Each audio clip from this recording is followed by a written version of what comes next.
শুধু দর্শক মণ্ডলী, আমি গতকাল থেকেই এই দৃশ্যগুলো ধারণ করছি এবং আমাদের চ্যানেলগুলির পক্ষ থেকে দেখানোর চেষ্টা করছি। আমি জাতীয় বার্ন ও প্লাস্টিক সার্জারি ইনস্টিটিউটের সামনে থেকে আমরা যে দৃশ্যটি সেটাই দেখানোর চেষ্টা করছি। আমরা দেখতে পাচ্ছি বিভিন্ন স্বেচ্ছাসেবক সংগঠন কাজ করছে এবং বিভিন্ন শ্রেণী পেশা বয়সের মানুষেরা এখানে এসেছেন, তারাও এখানে আছেন এবং তাদের কাজগুলো করছেন। আমরা দেখতে পাচ্ছি এখানে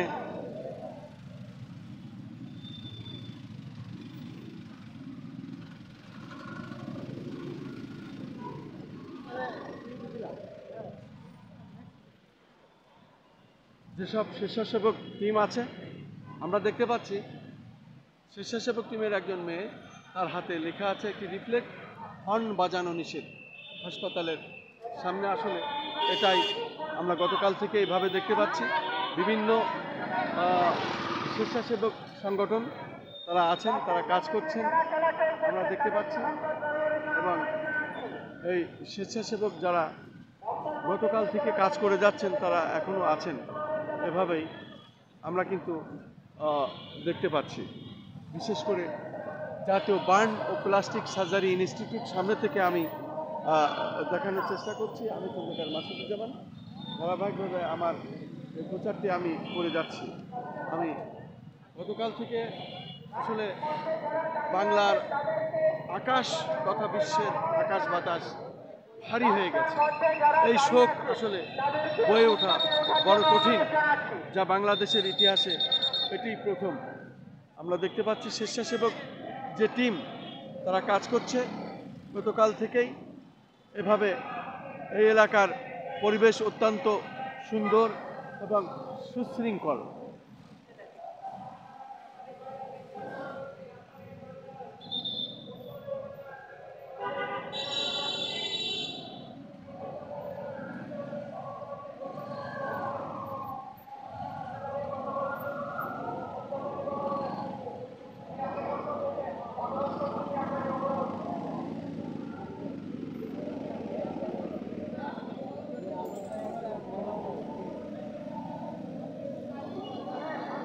আমরা এখনও দেখতে পাচ্ছি বিভিন্ন বয়সী এবং বিভিন্ন শ্রেণী পেশার মানুষ রক্ত দেওয়ার জন্য রেডি। আমরা দেখতে পাচ্ছি একটি অ্যাম্বুলেন্স এবং অ্যাম্বুলেন্সটি যাতে সঠিকভাবে পার হতে পারে, বিভিন্ন স্বেচ্ছাসেবক টিম তারা এটা তদারকি করলেন এবং এটিকে সরিয়ে দিলেন। আমরা দেখতে পাচ্ছি এখানে মানুষ বিভিন্ন সময় বিভিন্ন ধরনের মানুষের বক্তব্য এবং সাক্ষাৎ নিচ্ছেন, আমরা দেখছি।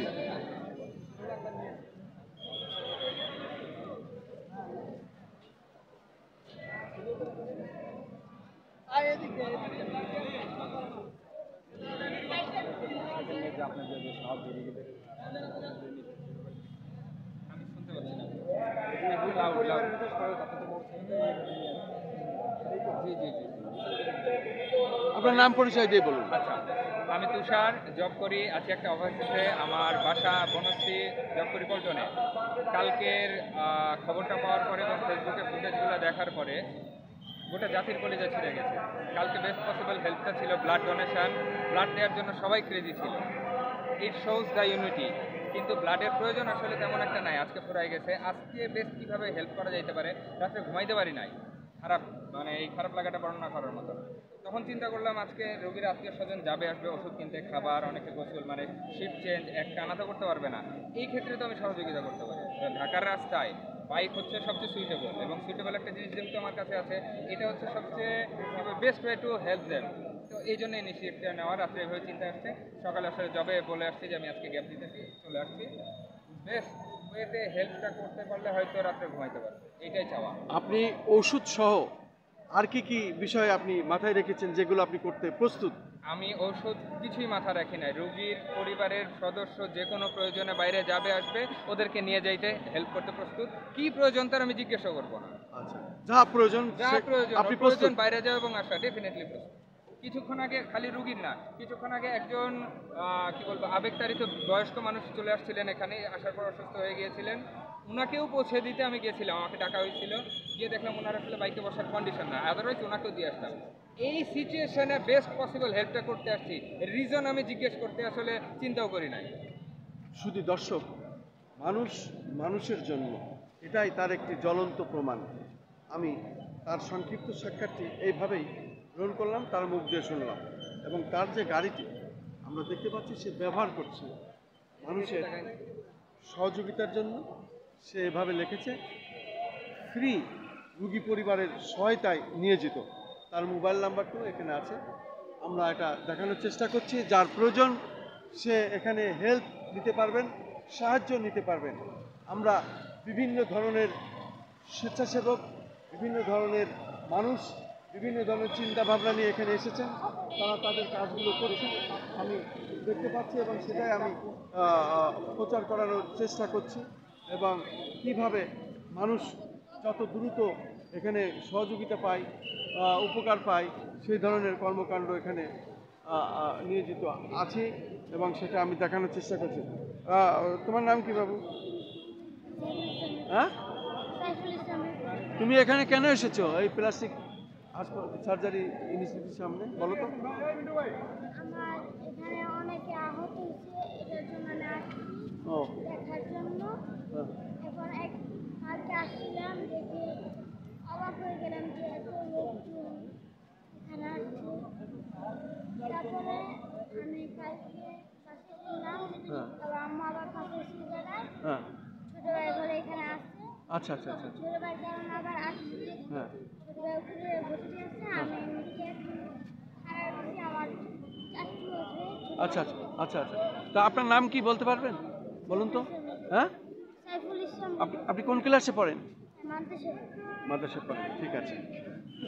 শুধু দর্শক, একজন শিশু বাচ্চা, সেও মর্মাহত, সে দেখতে এসেছে এখানে কি অবস্থা, তাদের সুস্থতা, তাদের চিকিৎসা কি হচ্ছে, এই ধরনের খোঁজ খবর নিতে সেও তার আত্মীয় স্বজনের সাথে এসেছে। আসলে এই দেশের আকাশ বাতাস আজকে ভারী হয়ে গেছে, এটাই আসলে তার একটি বিষয় আমি যতটুকুন পারি তুলে ধরার চেষ্টা করলাম।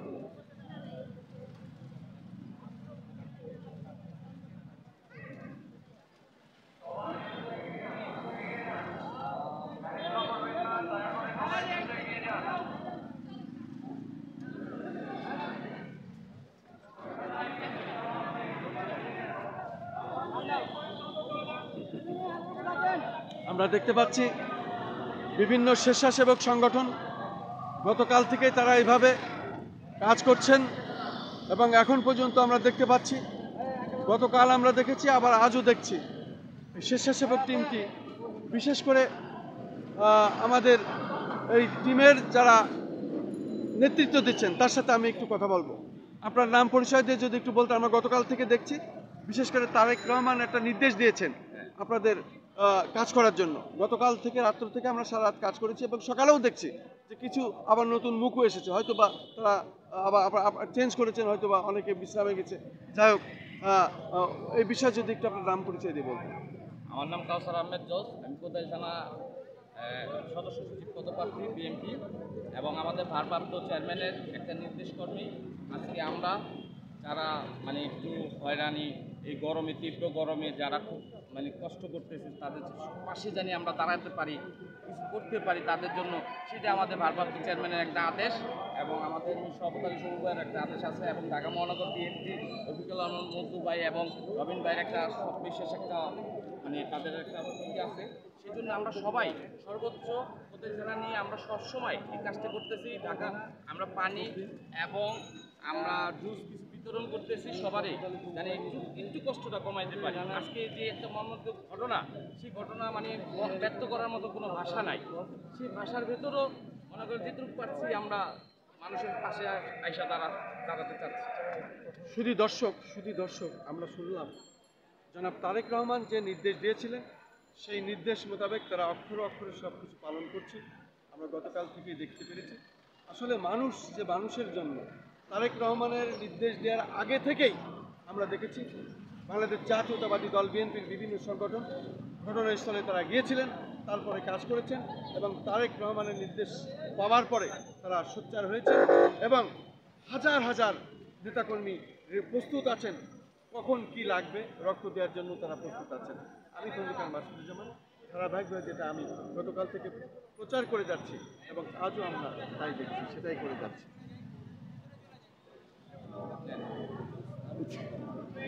যখন দেবেন আমি যখন এটা একটু ধরে তো উনি আমার এটা হাতে দিচ্ছে, ঠিক এইভাবে তারা জুস, পানি, স্যালাইন এবং কি লাগবে, রুগীর অ্যাম্বুলেন্স লাগবে নাকি তার বাসায় পৌঁছাতে হবে, কোনো খাদ্য লাগবে কিনা এবং রক্ত দেওয়ার ব্যবস্থা সব কিছুই তারা করে যাচ্ছে গতকাল থেকে।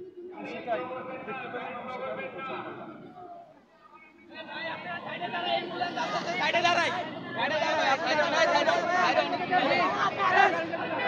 এটা লিঙ্কটা একটু আমি আমি আমি কার্ড নিয়ে যাই, সব দেখতে থাকবে। এগুলো নিয়ে নেন। ও আচ্ছা আচ্ছা, শুধু দর্শক মণ্ডলী, আমরা দেখতে পাচ্ছি অ্যাম্বুলেন্স যাচ্ছে। এই ধরনের অনেক বিশেষ করে যেসব স্বেচ্ছাসেবক কাজ করছেন আমরা তাদের দেখতে পাচ্ছি, পাশাপাশি আমরা দেখতে পাচ্ছি যারা এখানে আইন শৃঙ্খলা রক্ষাকারী বাহিনীর লোক আছেন, বিশেষ করে বাংলাদেশ সেনাবাহিনী এবং বাংলাদেশ সেনাবাহিনী সহ র্যাব, পুলিশ, প্রশাসনের লোকজন এখানে নিয়োজিত আছেন আমরা দেখতে পাচ্ছি। এবং এই এলাকাটি এখন একটা সুশৃঙ্খল অবস্থার মধ্যে গতকাল থেকে আছে, যেহেতু এই এলাকাটি ঢাকা বিশ্ববিদ্যালয় এলাকা এবং বাংলাদেশ মেডিকেল কলেজ হাসপাতাল এলাকা, সবসময় 24 ঘন্টার জন্য এখানে রুগী যাওয়া আসা করে। আর যে ঘটনাটি ঘটেছে সেটা হৃদয় বিদারক, সেই রুগীগুলোও, সেই অসুস্থ আহত শিশুরাও এখানে এই হাসপাতালে, যে কারণে আজকের তদারকি অবস্থাটা খুব বেশি আমি দেখতে পাচ্ছি। আচ্ছা আচ্ছা আচ্ছা, কি নাম আপনার? আমি দেখতে পাচ্ছি যে সবার মার খুলে যাক বাচ্চা বলা পাই কেন আঙ্গ চোখের পানি পড়ছে। হ্যাঁ, এই একটা বাচ্চা, এই যে কি সুন্দর বাচ্চা জ্বলে ছাই হয়ে গেছে ভাই। শুধু দর্শক, আমরা একজন স্বেচ্ছাসেবক তার সঙ্গে কথা বললাম, আসসালামু আলাইকুম। তারও মনের আবেগ এইভাবেই প্রকাশ করলেন। আমি কি বলবো, আসলে বলার ভাষা আমার নাই। আমি খন্দকার মাসুদুজ্জামান, গতকাল থেকে আমরা আমাদের কাজগুলো করে যাচ্ছি ধারাবাহিকভাবে এবং সেটাই আমরা দেখিয়ে যাচ্ছি। আমি দেখতে পাচ্ছি জরুরি বিভাগের সামনে আমি দাঁড়িয়ে আছি এবং সেটাই আমি দেখানোর চেষ্টা করছি এবং সেটাই আমি দেখিয়ে যাচ্ছি। আমি দেখতে পাচ্ছি এখানে অত্যন্ত সুশৃঙ্খল পরিবেশ, নেই কোনো কোলাহল, এখানে নেই কোনো জ্যাম। মানুষ আসার সাথে সাথে সে তার জরুরি বিভাগে সে তার চিকিৎসা, ডাক্তার পরামর্শ সব কিছু নিতে পারবে। এই বিষয়টি এখানে নিশ্চিত করা হয়েছে গতকাল থেকেই। আমরা বাংলাদেশ সেনাবাহিনী সহ সমস্ত প্রশাসনের লোকজন এবং সমস্ত স্বেচ্ছাসেবক, বিভিন্ন বয়সের মানুষ, শ্রেণী পেশার মানুষ, তারা এখানে এসেছেন নারী পুরুষ সম্মিলিতভাবে। তারা রক্ত দেওয়ার জন্য প্রস্তুত আছেন, অনেক কিছু সাহায্য সহানুভূতি করে যাচ্ছেন। আমি সেটাই দেখানোর চেষ্টা করছি।